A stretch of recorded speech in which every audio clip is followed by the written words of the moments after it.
룻기 4장 13절부터 22절의 말씀입니다.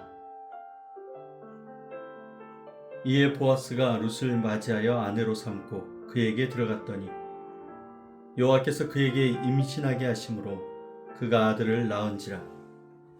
여인들이 나오미에게 이르되 찬송할지로다. 여호와께서 오늘 내게 기업 물을 자가 없게 하지 아니하셨도다. 이 아이의 이름이 이스라엘 중에 유명하게 되기를 원하노라. 이는 내 생명의 회복자이며 내 노년의 봉양자라. 곧 너를 사랑하며 7 아들보다 귀한 내 며느리가 낳은 자로다 하니라. 나오미가 아기를 받아 품에 품고 그의 양육자가 되니 그의 이웃 여인들이 그에게 이름을 지어주되 나오미에게 아들이 태어났다 하여 그의 이름을 오벳이라 하였는데 그는 다윗의 아버지인 이새의 아버지였더라.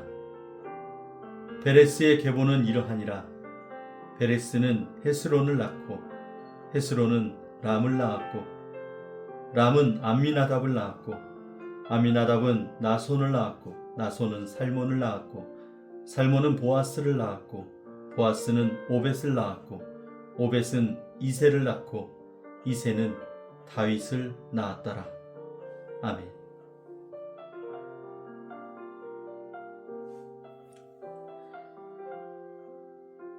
오늘 함께 우리에게 주신 말씀을 통해서 5가지 묵상법을 가지고 함께 은혜를 나누도록 하겠습니다. 오늘은 룻기의 마지막 말씀입니다. 오늘 마지막 말씀을 통해서 오늘 우리에게 주시는 은혜를 또 깨닫고 오늘 하루의 삶을 믿음으로 살아가는 저와 여러분 되길 원합니다. 우리는 살면서 이제는 끝났다라고 막막하게 막연하게 느껴지는 그런 순간들을 경험할 때가 있습니다. 관계가 완전히 끊어져 버리고 또 우리의 가정의 경제가 심각하게 흔들리고 앞으로 어떻게 살아가야 될지 미래가 보이지 않을 때 사람은 점점 마음에서 기대를 내려놓게 됩니다. 룻기 초반에 나오미가 그랬습니다. 남편을 잃었고 2 아들도 잃었고 고향으로 다시 돌아왔지만 손에는 아무것도 남은 것이 없었습니다. 그래서 그녀는 이렇게 얘기합니다. 나를 나오미라고 부르지 말고 마라라 부르라. 나오미는 기쁨이라는 뜻이고 마라는 쓰다라는 뜻입니다. 그녀는 자신의 인생이 이제 쓴 인생이 되었다고 생각을 했습니다. 그런데 룻기 마지막 장에 오면 반전이 일어납니다. 울던 집에 아이의 울음소리가 들리고 다 비어버린 그 가정에 생명이 태어나게 되고 끊어져 버린 줄 알았던 가문을 다시 이어가는 그 은혜가 오늘 이 나오미의 집에 찾아오게 되었습니다. 그리고 이 놀라운 것은 한 가정의 회복으로 끝나는 사건이 아니라 룻기 마지막에는 다윗의 이름이 등장하는 족보가 나오게 됩니다. 하나님은 한 과부의 눈물 뒤에서 이스라엘의 왕을 준비하고 계셨습니다. 더 멀리 보면 메시아이신 예수 그리스도의 길까지 준비하고 계셨습니다. 우리는 눈앞의 문제만 바라볼 때가 참 많습니다. 그러나 하나님은 우리의 오늘을 통해서 훨씬 더 큰 구원의 이야기를 써내려가고 계십니다. 오늘 본문에 나타난 하나님은 어떤 하나님이실까요? 오늘 본문에 나타난 하나님은 상실의 끝에서 생명을 다시 시작하시는 하나님입니다. 13절은 이렇게 얘기합니다. 여호와께서 그에게 임신하게 하심으로 그가 아들을 낳은지라. 여러분, 아들을 낳았다는 이 의미가 단순한 의미로 끝나지 않습니다. 여호와께서 임신하게 하셨다라고 기록이 되어 있는 것처럼 룻은 오랫동안 자녀가 없었습니다. 모압에서의 결혼 생활도 결국 남편의 죽음으로 끝났고 그녀의 미래는 막혀 있는 것처럼 보였습니다. 그러나 하나님은 죽음과 상실로 끝난 그 인생을 새로운 생명을 주시는 삶으로 다시 시작하게 하셨습니다. 여기서 기업 물을 자라는 이 개념이 완성이 됩니다. 보아스는 한 여인을 보호한 사람이 아니라 끊어진 가문을 이어서 생명을 회복시키는 역할을 감당한 것이죠. 이것이 장차 우리를 죄와 죽음에서 건져내실 예수 그리스도의 그림자로 오늘 보아스를 우리에게 보여주고 있습니다. 사람은 끝이라고 말했던 자리에서 하나님은 항상 언제나 시작을 만들고 계십니다. 우리의 삶도 그렇습니다. 기도하기에는 이미 늦은 것 같고 또 삶이 이미 나아갈 길이 막혀버린 것 같고 나에게는 그 어떤 열매도 맺혀지지 않는 것처럼 느낄 때가 있지만 그러나 하나님은 보이지 않는 곳에서도 생명을 준비하고 있습니다. 그 절망과 인생의 쓴맛 가운데 괴로워하고 있는 그때에 하나님은 이미 새로운 생명을 준비하고 계시는 우리와 함께 하시는 하나님이십니다. 오늘 하나님께서 우리에게 무엇을 말씀하고 있을까요? 하나님 오늘 말씀을 통해서 작은 순종을 가볍게 여기지 말라고 말씀하고 있습니다. 룻기의 마지막을 보면 거대한 기적 이야기가 끝까지 나오지는 않습니다. 한 여인의 충성과 한 남자의 책임과 그리고 한 가정의 회복으로 그냥 일상적인 이야기로 마무리가 되는 것 같습니다. 그러나 룻은 처음부터 위대한 계획을 알고 움직인 것도 아니었습니다. 그녀는 그냥 시어머니를 떠나지 않았을 뿐이고 삶을 살아내기 위해서 묵묵히 이삭을 주었던 것입니다. 그렇게 믿음으로 함께 순종하며 걸어왔던 것이죠. 보아스도 마찬가지입니다. 그가 알고 있던 율법의 책임을 외면하지 않았던 것이고 오늘 이 이스라엘 공동체 앞에서 정직하게 자신의 역할을 감당한 성실함을 갖고 있었던 것입니다. 그런데 오늘 이 작은 순종이 결국 다윗 왕의 계보와 그리고 예수 그리스도의 족보 안으로 연결되는 이 구속의 역사의 한 장면이라는 것이죠. 우리는 가끔씩 큰 사명만 중요하다고 생각합니다.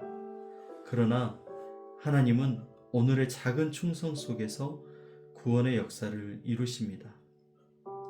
성경에 나오는 많은 믿음의 인물들 그리고 우리의 눈에 보이는 앞에 서서 이끌고 가고 있는 수많은 목회자들 그리고 찬양 사역자 그리고 많은 유명한 자리를 차지하고 있는 사람들 중에 예수 그리스도를 드러내는 사람들 그들을 볼 때 우리는 너무 약함을 볼 때가 있습니다. 그래서 나이 드신 여성분들이나 그리고 어머니들에게서 나는 과연 무엇 때문에 살아가고 나의 역할은 무엇인가를 생각하면서 자신이 굉장히 초라해질 때가 있다라는 것을 들은 기억이 있습니다. 그러나 여러분,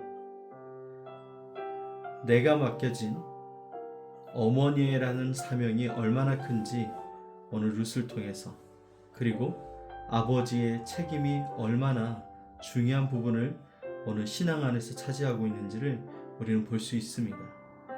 나에게 맡겨진 가정, 한 사람, 나의 아이를 믿음으로 하나님 앞에서 세워가는 이 생명을 살리는 일이 오늘 우리에게 너무나 크고 위대한 구속의 역사의 한 부분이라는 것을 기억하시면서 여러분 믿음으로 여러분의 자리를 승리하시길 바랍니다. 우리가 회개해야 될 부분은 무엇일까요? 우리는 결과가 너무 중요해서 결과가 잘 보이지 않으면 자주 낙심하고 또 하나님의 섭리를 의심했던 그런 모습이 있습니다. 나오미가 베들레헴으로 돌아왔지만 처음에는 하나님의 손길보다는 자신의 고통이 더 크게 보였습니다. 너무 이해할 수 있죠. 그의 삶이 얼마나 무거웠을지 우리는 짐작이 되지 않지만 어느 정도는 알 수 있습니다. 그러나 오늘 우리가 룻기를 함께 지나오면서 깨닫는 것은 하나님은 침묵하고 있지 않았다는 것입니다.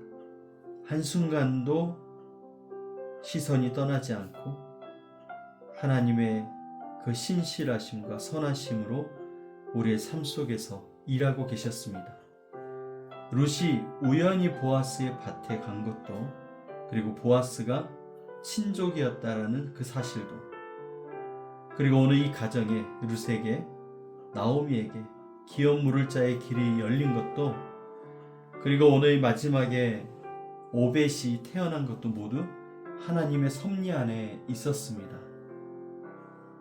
오늘 우리도 마찬가지인 게, 기도 응답이 늦어질 때, 상황이 변하지 않을 때 하나님이 안 계신 것이 아니라 하나님은 보이지 않는 곳에서 이미 우리의 삶을 만들어가고 계시고 길을 열어가고 계시고 하나님의 섭리를 이뤄가고 계신다라는 것입니다. 그래서 이제 우리는 왜 이렇게 되었습니까가 아니라 보이지 않아도 일하시는 하나님을 신뢰할 수 있는 우리가 되어야 될 줄 믿습니다. 내 안에 찾아오는 이 불신을 떠나보내며 믿음으로 오늘도 함께 하시는 주님을 볼 수 있는 그 눈들이 열리시길 축복합니다. 오늘 우리가 붙들어야 하나님의 약속은 무엇일까요? 여러분, 하나님은 자기 백성, 하나님의 백성을 결코 끊어버리지 않으신다라는 약속입니다. 룻기 마지막 족보는 하나님의 언약은 계속된다라는 그 선언을 우리에게 말씀해주고 있습니다. 본문 마지막에 이렇게 기록됩니다. 오벳은 이새를 낳고 이새는 다윗을 낳았더라. 룻기 시대는 처음 시작에 사사시대라는 것을 분명히 드러냈습니다. 사사시대는 영적으로 가장 어두운 시대, 그 시대를 대표하는 시대였습니다. 혼란과 죄악이 가득했고 사람들은 자기 소견에 옳은 대로 살아가는 시대. 그런데 하나님은 이 어두운 시대 속에서 다윗을 준비하고 계셨던 것입니다. 그리고 다윗의 계보를 통해서 결국 예수님이 오시는 것이죠. 이것이 하나님의 약속입니다. 세상이 흔들려도, 시대가 아무리 어두워도, 우리의 삶이 불안정해 보여도 하나님은 구원의 역사를 멈추지 않으십니다. 우리가 붙들어야 될 것은 눈앞의 상황이 아니라 하나님의 신실하심입니다. 하나님의 섭리가 이루어지는 이 땅의 역사, 주님 오실 날이 가까웠음을 깨닫고 믿음으로 준비하는 우리의 삶이 되어야 될 줄 믿습니다. 이제 우리는 이 말씀을 붙들고 어떻게 살아야 될까요? 오늘 우리는 보이지 않는 하나님의 섭리를 신뢰하며 살아가야 합니다. 룻기는 일상의 믿음을 보여줍니다. 이 마지막 때에, 주님이 오실 날이 가까운 이때에 우리는 어떻게 믿음으로 살아야 될지를 오늘 룻기는 말씀하고 있습니다. 밭에서 일하고 가족을 돌보고 공동체 안에서 책임을 감당하는 이 평범한 이 삶의 장면들 속에서 하나님은 가장 위대한 구원의 역사를 이루셨습니다. 그래서 오늘 우리는 우리의 삶을 그렇게 세워가야 됩니다. 오늘에 드려지는 예배, 정말 주님을 바라보며 그 어느 때보다도 주님께 집중하며 신실하게 드리는 예배가 되고, 우리가 만나는 수많은 문제, 버거워하는 그 상황 가운데서도 포기하지 않고 하나님 앞에서 눈물을 흘리며 기도하는 그 간절한 기도가 멈추지 않아야 됩니다. 우리에게 주신 가정 안에 정말 많은 문제와 많은 어려움과 해야 될 일들이 있습니다. 이 가정을 위한 눈물, 서로의 섬김, 그리스도 안에서 오늘 이 모든 것들을 서로 책임지고 감당해야 되는 것이죠. 아주 작은 일에도 정직하고 하나님 말씀 앞에 충성하는 삶. 혹여나 우리가 무너지더라도 넘어지더라도 다시 하나님께 나아가는 선택을 할 수 있는 지혜. 여러분, 마지막 때에 살아갈 믿음의 삶이란 대단한 믿음, 특별한 것을 요구하지 않습니다. 우리의 일상이 하나님의 것이 되도록 그리스도 안에서의 삶을 살 수 있도록 이 평범함 위에 믿음으로 세워나가는 그 삶이 너무나 중요한 것입니다. 지금은 의미 없어 보일 수도 있지만 그러나 하나님은 우리의 작은 이 순종을 통해서 주님 오시는 그날까지 다음 세대가 세워지도록 준비하시고 그리고 더 큰 구원의 이야기를 오늘 나의 순종을 통해서 만들어 가십니다. 룻기는 한 가정의 회복 이야기로 끝나는 것 같았지만 사실은 하나님의 구원의 이야기였습니다. 나오미의 눈물이 끝이 아니었고 룻의 헌신도 단순한 효성이 아니었습니다. 보아스의 책임감도 인간적인 선행이 아니었습니다. 그 모든 배후에는 하나님의 섭리가 있었고 그 섭리는 예수 그리스도의 구속까지 이어지는 것입니다. 사랑하는 여러분, 당장의 현실을 보면서 괴로워하지 마시고 하나님은 우리의 작은 하루를 통해 영원한 계획을 이루신다는 것을 깨달으시기 바랍니다. 오늘도 하나님을 붙드시고 낙심 가운데서도 주님 앞에 있는 우리가 되길 원합니다. 우리는 끝나지 않았고 하나님은 여전히 우리의 삶 속에서 구원의 이야기를 써나가고 있습니다. 그 주님과 동행하는 너무나 기쁘고 은혜로운 하루가 되시기를 주님의 이름으로 축복합니다. 기도하겠습니다. 사랑의 하나님 아버지, 끝난 것 같았던 인생 속에서도 새로운 생명을 시작하시는 주님을 찬양합니다. 나오미의 눈물 속에서도 룻의 낯선 걸음 속에서도 보아스의 작은 순종 속에서도 일하셨던 하나님께서 오늘 우리의 삶 가운데도 동일하게 역사하심을 믿습니다. 우리는 자주 결과가 보이지 않으면 낙심했고 상황이 막히면 하나님이 일하지 않으신다고 생각했습니다. 보이지 않는 섭리를 신뢰하지 못했던 우리의 연약함을 용서하여 주옵소서. 이제는 작은 자리에서도 충성하는 자가 되게 하시고 평범한 일상 속에서도 하나님의 나라를 살아내게 하여 주옵소서. 우리의 가정과 다음 세대 가운데 생명을 회복시켜 주시고 무너진 마음 위에도 다시 소망을 부어 주옵소서. 어두운 시대 속에서도 다윗을 준비하셨던 하나님, 혼란한 세상 속에서도 여전히 구원의 역사를 이루시는 주님을 바라보게 하여 주옵소서. 무엇보다 우리의 참된 기업 물을 자 되시는 예수 그리스도를 더욱 사랑하게 하시고 그 은혜 안에서 끝까지 믿음으로 살아가게 하옵소서. 오늘도 우리와 함께 하시고 성령께서 역사하여 주옵소서. 우리를 구원하신 예수 그리스도의 이름으로 기도드립니다. 아멘.